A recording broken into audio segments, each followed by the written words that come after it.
السلام علیکم ناظرین، آج کی تاریخ 16 جولائی 2025 کی اسٹاک مارکیٹ میں سرمایہ کاری کی صورتحال کچھ یوں رہی۔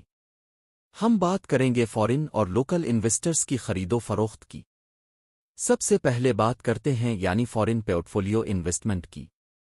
آج غیر ملکی سرمایہ کاروں نے $8.43 ملین کی خریداری کی، جبکہ فروخت $10.88 ملین کی رہی، جس کے نتیجے میں نیٹ آؤٹ فلو ہوا $2.44 ملین کا۔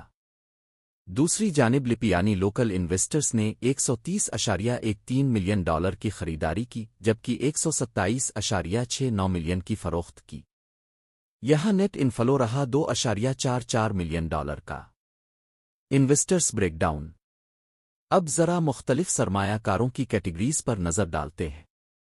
انڈیویجولز یعنی عام افراد نے $97.48 ملین کی خریداری کی اور $94.94 ملین کی فروخت، جس سے مارکیٹ کو $2.54 ملین کا نیٹ فائدہ ہوا۔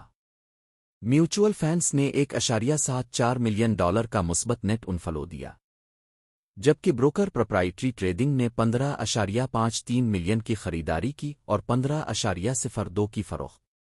نیٹ فائدہ $0.52 ملین کا رہا۔ نیٹ نقصان والے سرمایہ کار۔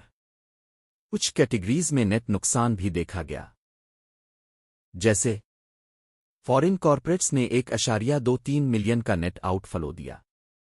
انشورنس کمپنیز نے بھی $1.29 ملین مارکیٹ سے نکالے، اور اوورسیز پاکستانی کی فروخت خرید سے زیادہ رہی، جس سے $1.20 ملین کا آؤٹ فلو ریکارڈ ہوا۔ اختتامی نوٹ: مجموعی طور پر مقامی سرمایہ کار آج کے دن مثبت کردار میں نظر آئے، جبکہ کچھ غیر ملکی سرمایہ کاروں نے منافع نکالا۔ آنے والے دنوں میں یہ رجحان کہاں جاتا ہے، اس پر نظر رکھنا ضروری ہوگا۔